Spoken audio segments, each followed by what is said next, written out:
doing a little video about intervals today. We're going to use Zoom, so it's just me on here. There's nobody else in this meeting, just me. But I'm using Zoom to record this so I can share, do a screen share basically, and put up stuff like this.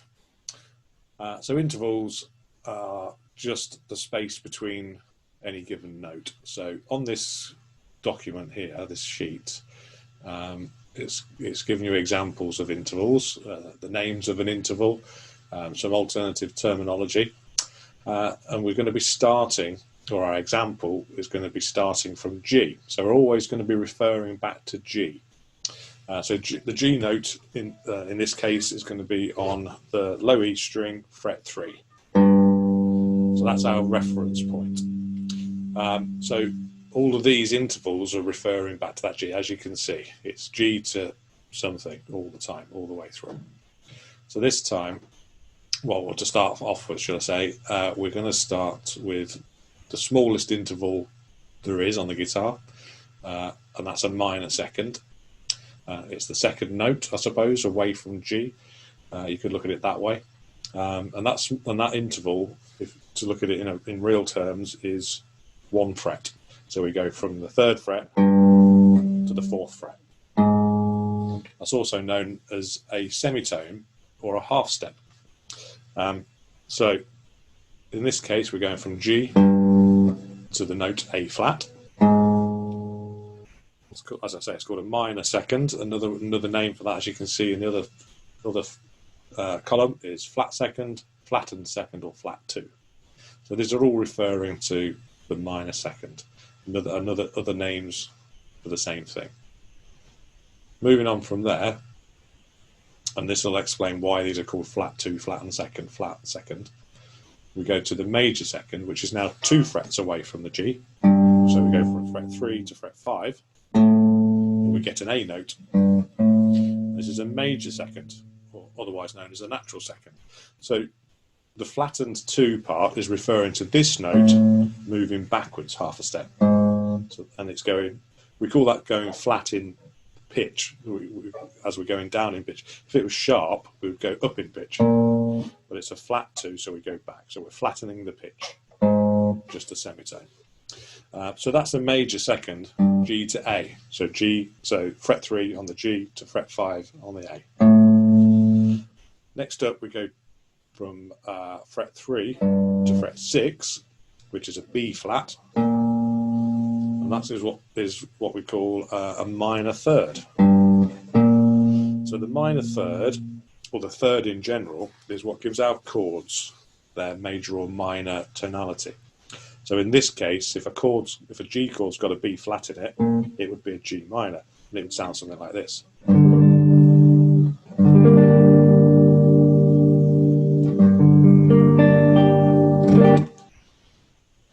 And that is, as I say, that's what gives the chord its minor sound. Is the minor third, or the flat third, or flat 3. Moving on from there, we go G to B. We're now on fret 7 of the low E string for the B note, and again it's a third, it's a major third, and this time it will give us a major sounding chord.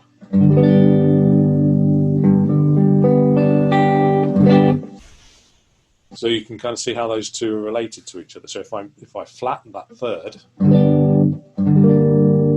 can hear that goes from a major chord to a minor chord.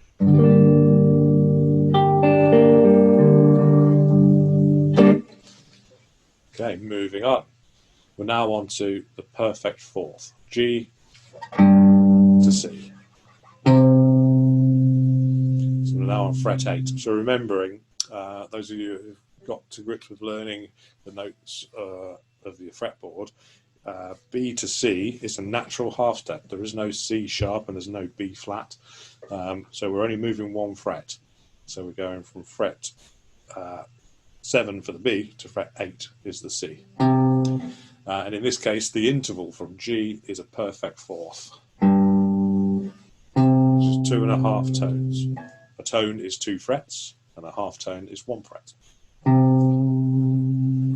A perfect fourth is quite a neutral sounding note when it's added to a chord, Quite often, some of you will have already come across what we call suspended chords or sus chords.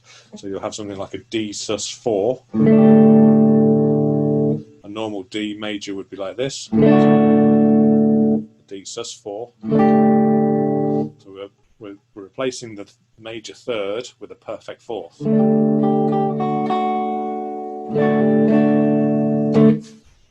Okay, so moving on from there, we go up to fret 9, and that's called the diminished fifth. So diminished means less than, so it's less than a perfect fifth. Other ways of naming it is flat fifth, flattened fifth, flat five, augmented fourth, because it's also augmented meaning more than. It's more than a perfect fourth. And finally, another name for it is tritone, because we are 3 whole steps, three tones away, hence the name tritone. You'll hear this in some music used in kind of fairly heavy genres.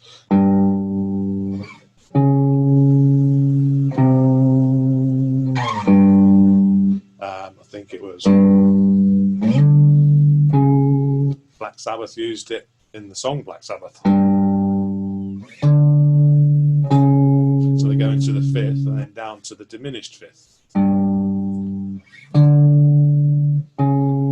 So you can see how intervals can be used to kind of come up with ideas such as that.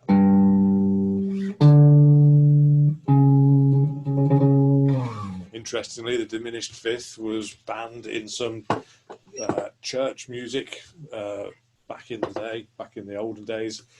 It was considered to have evil kind of meanings behind it or whatnot, but I don't think that's ever been proved. Make of it what you will, but it is an interesting sounding interval. So that's the diminished fifth.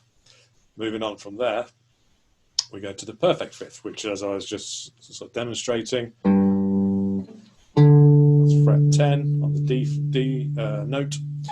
Low E string, fret 10 is a D note. And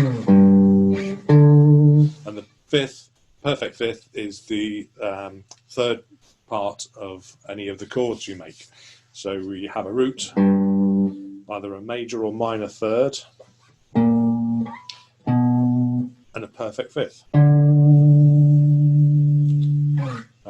I'll just demonstrate that off when we finish with this screen share. I'll just demonstrate using the bar chord to show you where those lie under your fingers. Again, the perfect fifth is quite a natural sounding note. Doesn't sound major or minor, but it harmonises really nicely with the root note there. You'll also find your power chords are made up of a root and a fifth. Okay, moving on from there, we have the minor sixths. So that'd be the flat six, flattened sixth, or flat sixth. So that's going from G on fret 3 to D sharp or E flat on fret 11. Then we have the major sixth. So we've gone up to fret 12 or the E note. Next we have the minor seventh. So the sevenths again are an interesting one because they're used as part of chord tones when you're looking at extended chords. So you might have a G minor seventh or a dominant seventh, which is a G major chord with a minor seventh note in it. So a G dominant 7 or G7 would sound like that. You'd see this chord written as just G and then a number 7, opposed to a G major. There's that flat 7. If it was a major 7, it would sound more like this. Sorry.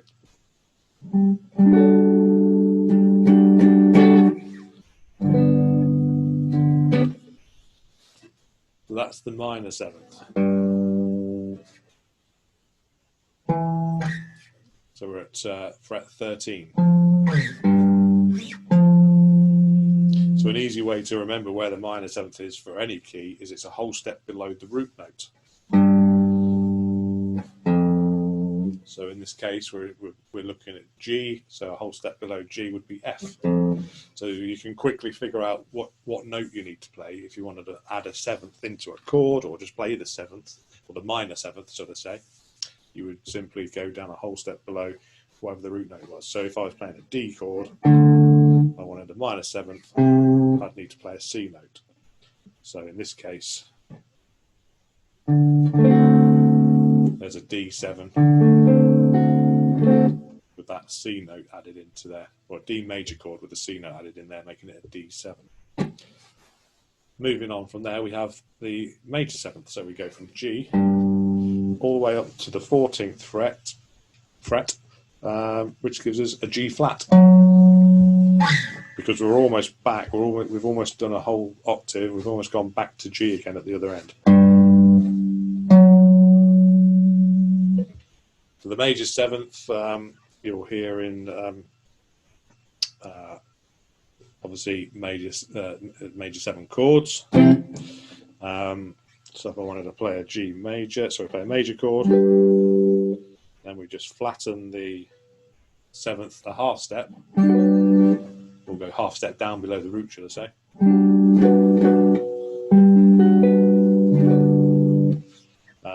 And we've got a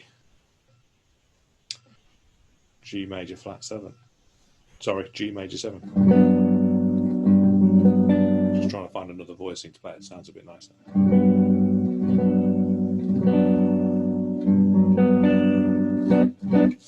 So that's a major 7.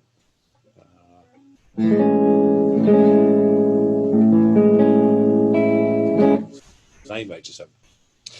When you see these chords written out and it says A major 7 or A major 7th, it is talking about the 7th. We presume the chord is a major chord to start with. It's unlikely you would have a minor chord with a major 7th on it, although it's probably not unheard of. But for the most part, and it would be written out in a different way if it was. It would be written as A minor major 7th or something like that, for example.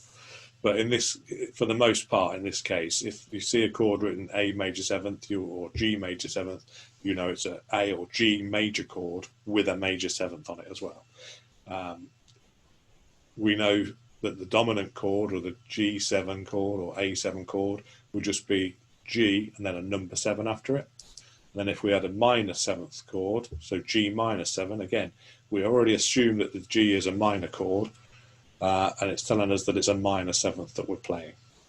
So there's a couple of little ways of knowing what type of chord we're playing. So if it's a letter or a chord name, such as G and a number 7, we know that's a dominant 7th chord, so it's a major chord with a minor 7th. And if it's a major 7th chord, so G major 7, it's a G major chord with a major 7. And likewise, if it was G minor 7th, it would be a G minor chord with a minor 7. And it's always telling us the quality of the 7th, whether it's a major or a minor.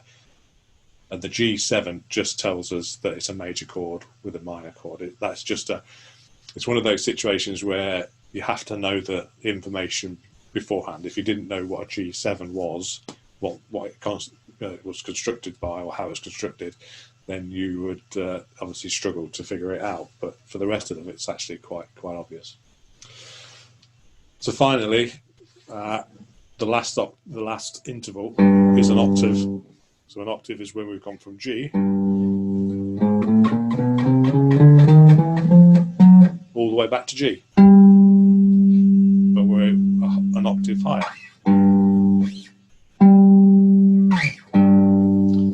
So it's the same note, but it sounds higher. It's not higher in pitch, it's just higher in the register. And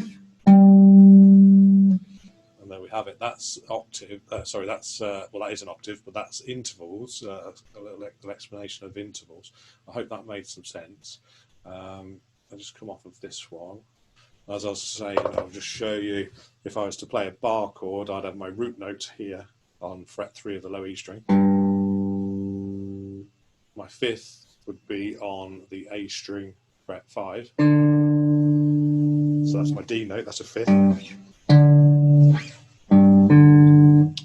My A string, fret 5 gives me an octave. So that's another G note. And then the last interval I need is the third. The only one I hadn't got so far was the third. So my middle finger goes on the fret 4 of the G string. And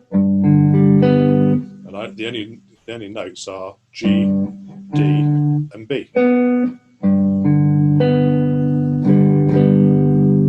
Hopefully that kind of really sort of demonstrates how we use these intervals to make a chord. So we're using a root, a major third, and a perfect fifth.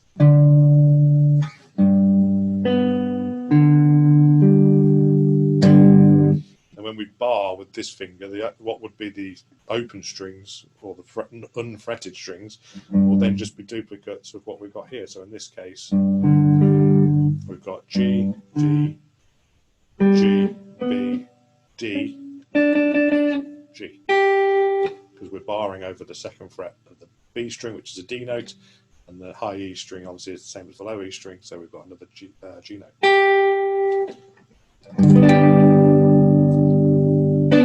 Okay. If we were to apply intervals to a scale, the obvious one to look at would be the major scale, and it's fairly straightforward because they're all major intervals. So it'd be root. So let's look at C, root, major second, major third, perfect fourth, perfect fifth, major sixth, major seventh, and then the octave. And that's what that particular scale sounds so upbeat and optimistic, is because it's all major sounding intervals. Okay, I think that'll probably do us for intervals for today. And if anybody's got any questions, obviously you can always get in touch and ask me, and we'll obviously go over these in lessons and whatnot. So I hope that was of some use, and I'll see you soon. Bye bye.